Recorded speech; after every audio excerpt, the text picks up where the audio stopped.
Daniel Whitmore swirled his glass of imported Bordeaux, leaning back in our leather armchair like a man holding court, while his friends laughed at a joke I was never meant to hear. Grace's little bookstore. It's more of a hobby, right? Not a real business. The sound of their chuckles slipped under my skin, each one a reminder of the role I'd been playing for years. The quiet, content wife with simple dreams. They didn't know the truth, that the consulting firm quietly bankrolling half of Whitmore and Crane's expansion was mine, built from the ground up long before I met Daniel.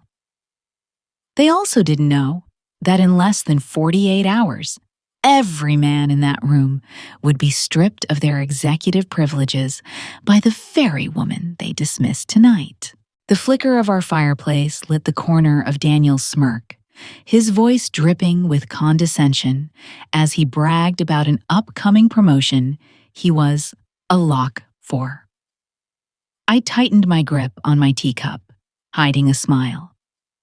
Before I take you deeper into this story, tell me, have you ever been underestimated so badly that it almost made you laugh? Drop your answer in the comments, and if you're new here, welcome. I share stories of hidden power, quiet resilience, and ultimate justice. So hit subscribe, join our community, and let's dive in. What Daniel didn't realize that night was that his promotion, his power, and even his friends' loyalty were all in my hands. And I was done keeping that a secret. Daniel's voice carried over the clink of crystal and the low hum of expensive jazz as the gala ballroom shimmered under chandelier light. He was in his element here, navy tux perfectly tailored, a hand on my back as if I were a decorative piece meant to complete his image. "This is Grace," he told a group of his colleagues' spouses. "She runs a charming little bookstore in Beacon Hill." The way his lips curved on the word charming made my stomach tighten. One of the women, a perfectly coiffed blonde in a glittering champagne dress, tilted her head and said, "How sweet. I wish I had time for hobbies." Laughter followed, soft but sharp enough to cut. I smiled through it, though inside I was cataloging every face, every word, every assumption. Daniel didn't notice. He was too busy describing his latest brilliant project, one I'd personally outlined and passed anonymously to the company through a trusted contact. He'd taken the credit, of course. Later, during the CEO's retirement toast, I stood at the edge of the crowd, watching Daniel and his circle congratulate each other. That's when I heard it.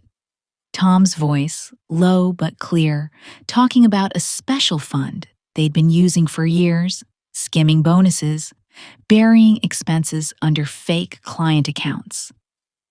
My pulse quickened, not with shock, but with the calm recognition of a puzzle piece falling into place. I had suspected, now I knew. And I also knew something they didn't.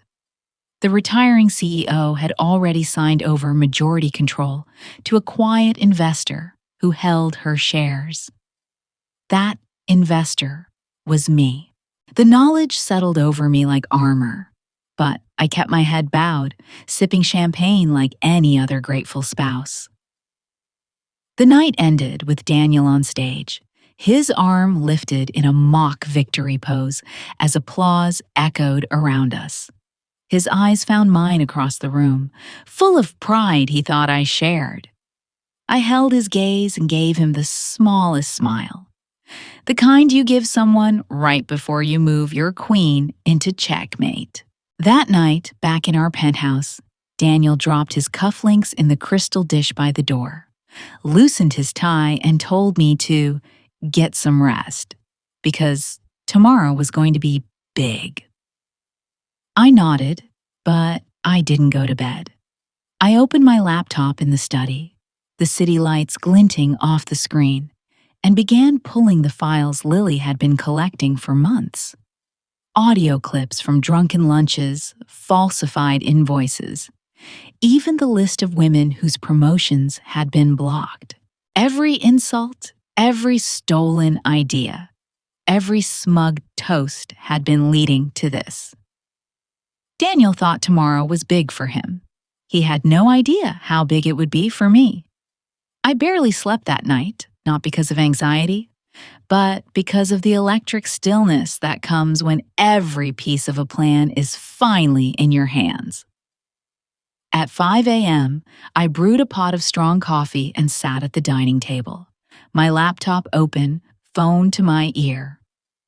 "We're green," I told Lily Tran, my only confidant in this double life. As the HR director at Whitmore and Crane, she'd been quietly feeding me the kind of evidence you don't get from financial statements. Raw, human proof of the toxic culture Daniel and his circle cultivated. She didn't ask if I was sure. She knew I'd been building this moment for over a year. "I'll have the boardroom ready," she said. "And the files?" I asked. "Everything," she replied, her tone almost gleeful. After we hung up, I opened my encrypted drive and scrolled through the folders. Hiring discrimination, women's files, unauthorized bonuses, off-site recordings, each one a blade I'd sharpened with patience. I remembered the day I'd founded Whitmore Consulting, sitting in my cramped apartment over a used bookstore, building a network of clients who trusted me to solve their most complex operational messes. I'd kept it hidden from Daniel not because I feared him knowing, but because I wanted to see him for who he truly was without the filter of my success. Now, I had my answer. By mid-morning, I was downtown in my bookstore, outwardly arranging new arrivals while inwardly tracking the status of a stock purchase through one of my shell companies. Shares that would cement my controlling interest by the end of the week. A regular customer, an elderly professor, stopped by to chat about a rare edition I'd sourced for him. As I smiled and wrapped the book, I thought about the irony. Daniel and his friends viewed this store as a symbol of my small life. Yet it had been my sanctuary, my front, and the quiet funding source for my larger empire. At noon, I slipped upstairs to the small office above the shop, shut the blinds, and met Lily on a secure video call. She walked me through the newest files, a phone recording from Tom bragging about the Old Boys Network, an email thread where Daniel mocked a female candidate's resume, the latest fake invoice signed in his hand. We spoke in measured tones, not out of fear, but to savor the inevitability of what was coming. "Are you ready?" Lily asked. I glanced at the digital clock on my desk, noting the hours left until the board meeting. "More than ready," I said. "It's time to start tightening the noose." That evening, I walked into the penthouse to find Daniel on the couch, reviewing slides for what he thought would be his CEO pitch. He didn't look up when he said, "Tomorrow's the day, Grace. Just try not to embarrass me in front of the big guys." I bit my lip to hide the smirk. Tomorrow, those big guys would be watching him unravel while I took the seat he thought he deserved. The next morning, Daniel's mood was razor sharp, a mix of swagger and restlessness that made him pace our kitchen like a man rehearsing lines. I sat at the island with my coffee, flipping through the local paper, letting him believe I was only half listening as he muttered about political angles and board loyalties. He had no idea half the board already answered to me. But something in his tone told me he sensed a shift in the air, an unease he couldn't name yet. That unease solidified later that afternoon, when Tom, his most loyal drinking buddy, texted him a blurry photo of me, leaving the Whitmore and Crane building in a gray trench coat and sunglasses. I'd gone in through the side entrance to meet Lily, and, apparently, Tom had been lurking near the parking garage. Daniel tossed his phone on the counter with a clatter. "Why were you at my office building today?" he demanded. I didn't even look up from my book. "I was visiting a friend." "At corporate headquarters?" His voice had that false calm he used in meetings when trying to keep control. I shrugged, letting the silence hang long enough to make him doubt his own suspicion. But later, I caught him in the study with my laptop bag, unzipping it before I stepped into the doorway. His hand froze, and for a second, we just stared at each other. "Looking for something?" I asked. He mumbled something about a missing USB drive and brushed past me, but I could feel his mind working. That night, Lily called with news. Daniel and his circle had pushed for an emergency board vote to block unknown investors from assuming the CEO role. It was a bold, last-minute move meant to protect themselves, and it forced my hand. "They're meeting tomorrow," Lily said. "If they get this passed, they could tie you up in litigation for months." I stared out at the city skyline from our penthouse balcony, the wind sharp against my face. I had planned to make my reveal at the formal transition meeting next week, but I wasn't about to let them barricade me out of my own company. "Then we'll move tomorrow," I told her. "First thing in the morning." We spent the next 2 hours on a secure line, finalizing the order of events, security protocols, legal observers, media timing. Back inside, I found Daniel on a video call with his inner circle, their faces lit by the glow of laptop screens. They were too deep into strategizing to notice me in the hallway. "If we push the vote early, we can control the narrative before this mystery shareholder makes a move," one of them said. Daniel nodded, sipping whiskey. "Exactly. We can't let anyone outside the circle take the top seat. It's ours." I walked away before they could see the smile tugging at my lips. By the time he hung up, I was already in the bedroom, packing a small garment bag. Tomorrow, I would trade my bookstore sweater for the black wool suit I kept for only one occasion. The day I decided to stop playing the part of the underestimated wife. And tomorrow had just become that day. By the time the sun broke over the Boston skyline, I was already downtown, stepping out of a black car into the shadow of Whitmore and Crane's glass tower. The air was crisp, biting in a way that felt almost ceremonial, like the city itself knew today marked the end of something rotten. I entered through the service entrance, my hair pulled back in a sleek knot, my black wool suit paired with understated pearl earrings.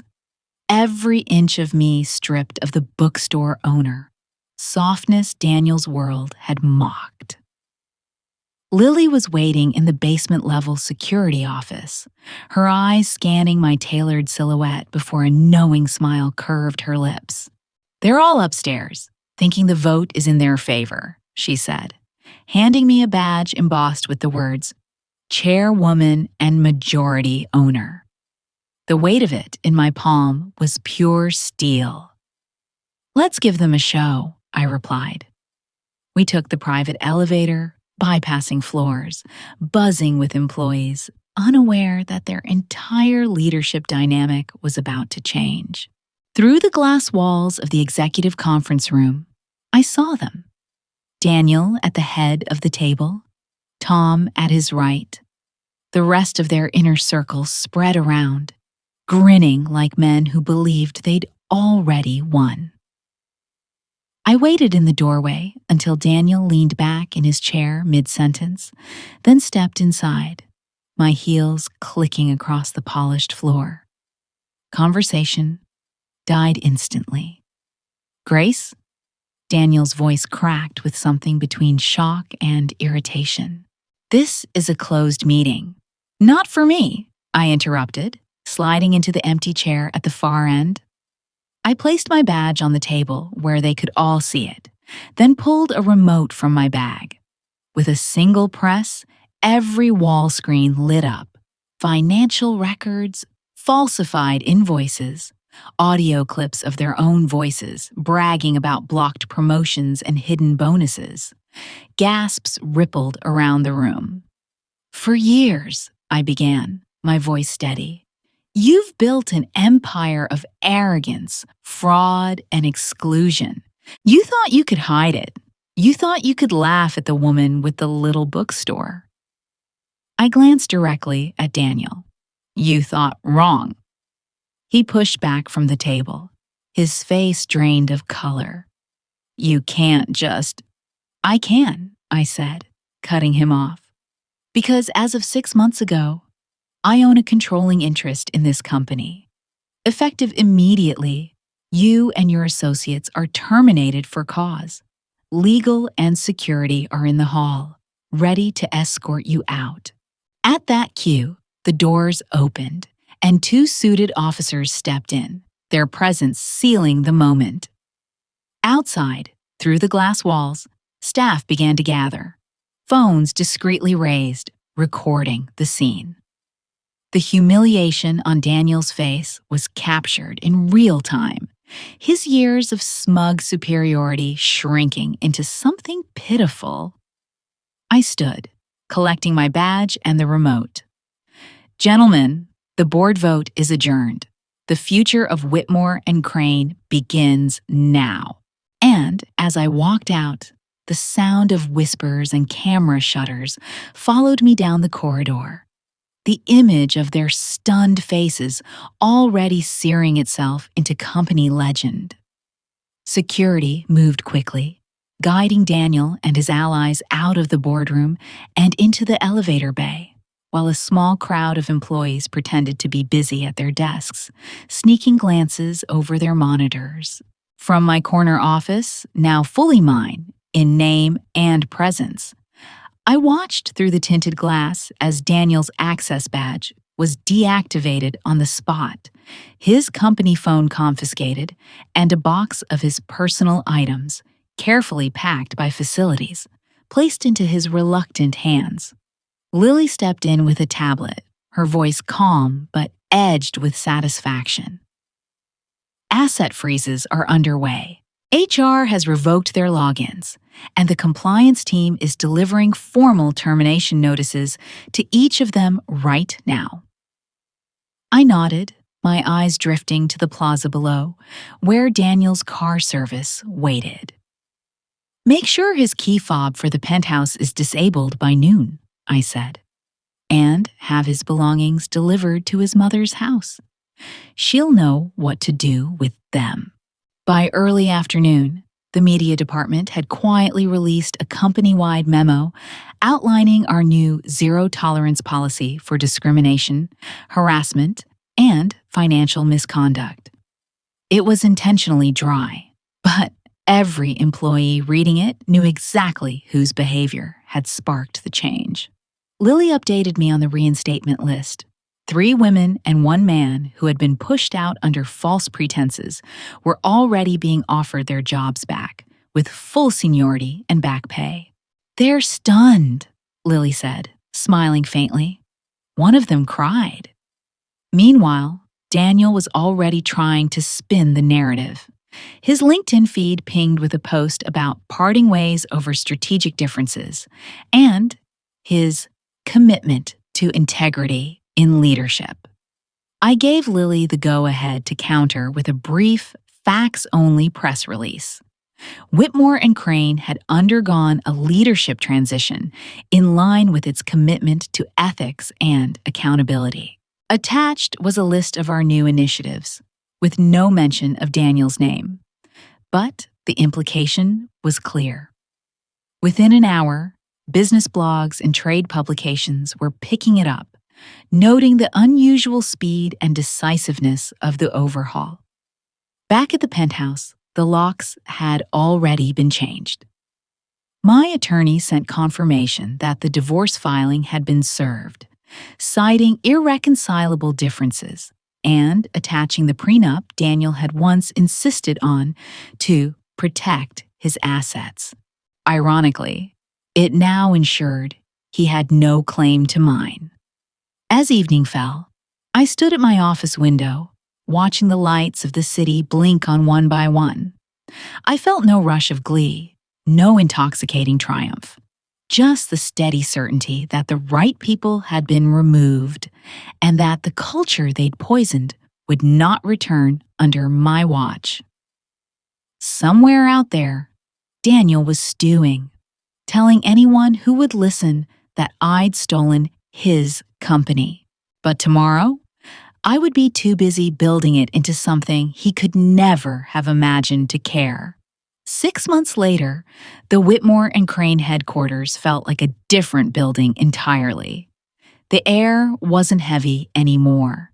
It buzzed with conversation, creativity, and the kind of laughter that comes from people who actually like being here. The open floor spaces that Daniel once dismissed as PR optics were now alive with cross-team collaborations, and Lily's mentorship program had a waiting list that stretched into next quarter. Quarterly profits were up 40%, but more important to me was the stack of HR reports on my desk. 0 harassment complaints for 2 straight quarters, the first time in company history. The names on our leadership roster had shifted too.